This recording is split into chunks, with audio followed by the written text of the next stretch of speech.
अगर आप BPSC TRE 3 से हैं और अगर आप जानना चाहते हैं कि टेक्निकल जॉइनिंग क्या होती है, क्यों ये बहुत ज़्यादा ज़रूरी है न्यू एम्प्लॉय के लिए, और तो और ये क्या महत्वपूर्ण रखती है आपके लाइफ में, आपके जॉब में, तो आप बिल्कुल सही चैनल पे आए हैं। नमस्ते, मैं हूं नेहा भारती, +2 इंग्लिश टीचर कटिहार ज़िले में। तो आज के वीडियो में बताने वाली हूँ कि टेक्निकल जॉइनिंग आप लोगों ने अदर ज़िले से जो लेटर निकला है उसमें पढ़ा होगा। बहुत लेटर में ऐसा क्लियरली मेंशन था कि टेक्निकल जॉइनिंग जो है इतने तारीख से करवाना है, यानी कि न्यू शिक्षक मतलब कि बीपीएससी टीआरई 3 में जो अभी आए हैं। टेक्निकल जॉइनिंग होता क्या है, तो मैं सबसे पहले आपको बता दूं कि मैं भी ज्वाइन की थी तो उस समय भी ये टेक्निकल जॉइनिंग बहुत ज़्यादा इम्पॉर्टेंट था और ये हमेशा से रहा है। इसका होता है मतलब कि आपका जो सारा डॉक्यूमेंट है वो ऑनलाइन जो है वो चढ़ता है, मतलब कि ऑनलाइन आपका सारा डाटा जो है वो अपलोड होता है। अब आप अभी तक तो आप कागज़ जीरोक्स से काम कर रहे थे, लेकिन अब जो है ऑनलाइन आपका सारा डॉक्यूमेंट्स वगैरह, ये सब आधार कार्ड, ये सब, मतलब आप राजकर्मी बन गया, आपका सारा डाटा जो है वो अब ऑनलाइन हो जाएगा। तो इसी को टेक्निकल जॉइनिंग कहते हैं। तो टेक्निकल जॉइनिंग के लिए क्या करना होता है, तो मैं आपको बता दूं कि ये जो है वो एचएम का काम है। आप जब ज्वाइन किए होंगे तो आप लोगों ने सारा जो क्वालिफ़िकेशन है, सारे जो डॉक्यूमेंट्स हैं, उसमें सेल्फ अटेस्टेड करके आपने 2 फाइल दिया होगा। एक फ़ाइल तो आपका रह जाता है स्कूल में जहाँ आपने योगदान लिया है, तो वहाँ पे रह जाएगा, हमेशा रहता है वो। स्कूल में आप देखिएगा, आप जिस विश्वविद्यालय में योगदान किए हैं वहाँ पे जितने भी शिक्षक हैं उन सभी का एक फ़ाइल होगा।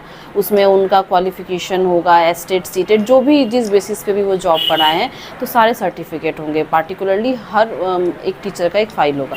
तो एक फ़ाइल तो आपका आपके स्कूल में रह जाएगा, आपके विद्यालय में, और एक फ़ाइल जो है आपका बीआरसी जाएगा। फिर बीआरसी से वो स्थापना जाएगा, तो स्थापना में हो जाएगा आपका टेक्निकल जॉइनिंग बहुत ही ज़्यादा आवश्यक है। इसके बिना जो है आप राजकर्मी भी नहीं कहलाएंगे, प्लस आपका सारा डाटा जो है वो ऑनलाइन होगा। इसके बाद तो एम्प्लॉय आईडी से अब बात निकल के आती है कि अभी हाल ही में मैं न्यूज़ देख रही थी, तो उसमें दे रहा था कि बीपीएससी टीआरई 3 से जो भी शिक्षक आए हैं उन सभी का ई शिक्षा कोर्स में जो आईडी होता है वो जोर शोर से विभाग जो है वो जनरेट करने में जुटा हुआ है। और उम्मीद करते हैं, उसमें क्लियरली लिखा हुआ था कि आफ्टर समर वेकेशन आप सभी का ऑनलाइन अटेंडेंस जो है वो बनने लगेगा। हालांकि हम लोग का तो पिछले साल से ही ऑनलाइन अटेंडेंस बन रहा है। कुछ दिन ट्रायल पीरियड में था उसके स्टार्टिंग में, उसके बाद वो कंपलसरी हो गया, उसी के आधार पे हमारी सैलरी बनने लगी। तो ऑनलाइन अटेंडेंस में किस तरह की थोड़ी बहुत जो है वो ग्लिच आती है और किस तरीके से आप ऑनलाइन अटेंडेंस बना सकते हैं, वो सब अगर जानना है तो बताइएगा मैं कमेंट सेक्शन में, तो मैं नेक्स्ट वीडियो ज़रूर बना दूँगी। तो अब बात करते हैं जो हम लोग जिस टॉपिक पे आज ये वीडियो बन रही है, टेक्निकल जॉइनिंग।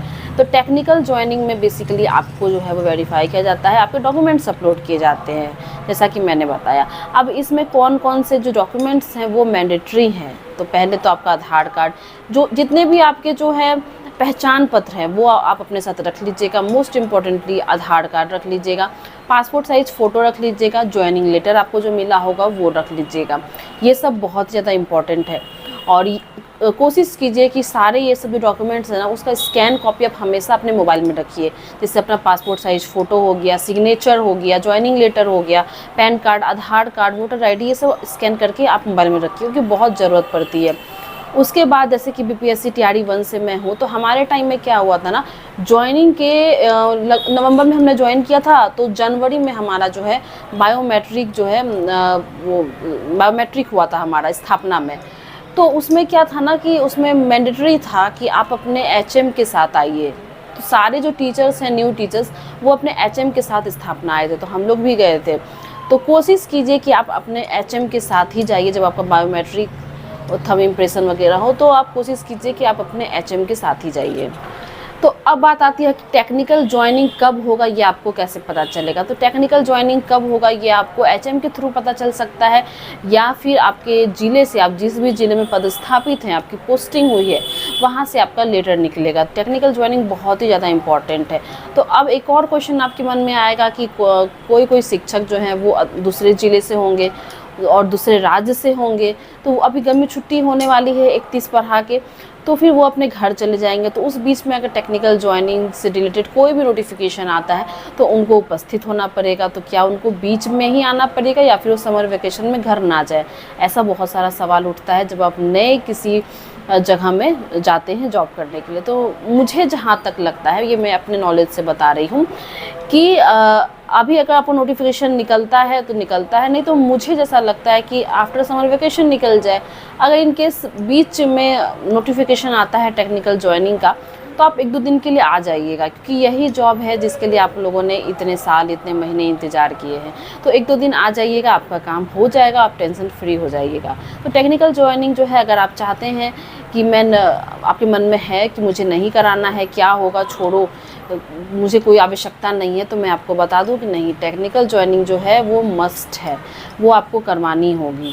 तो टेक्निकल ज्वाइनिंग के बिना आपकी जॉब अधूरी है, आपका सारा डाटा जो है वो ऑनलाइन नहीं होगा, आपको वेरीफाई नहीं किया जाएगा, तो आपका जो आगे का प्रोसेस है सैलरी का या कुछ भी का, वो नहीं हो पाएगा। HRMS पोर्टल, अभी आपको बहुत प्रोसेस से गुजरना है, जैसे कि प्रान नंबर हो गया, फिर HRMS ऑनबोर्डिंग होगा, ये सब, उसके बाद आपकी सैलरी जो है आपके खाते में आएगी, NPS में फिर पैसा कटेगा। तो बहुत सारी प्रक्रिया होती है, ये तो आपका पहली सीढ़ी ही कह सकते हैं ये है। तो मैं जितनी भी बात बताई हूँ, अगर आपको स्टिल कोई कन्फ्यूज़न है तो कमेंट सेक्शन में ज़रूर बताइएगा। चैनल पे न्यू है, सब्सक्राइब कर दीजिएगा। मिलते हैं अगले वीडियो में। नमस्ते।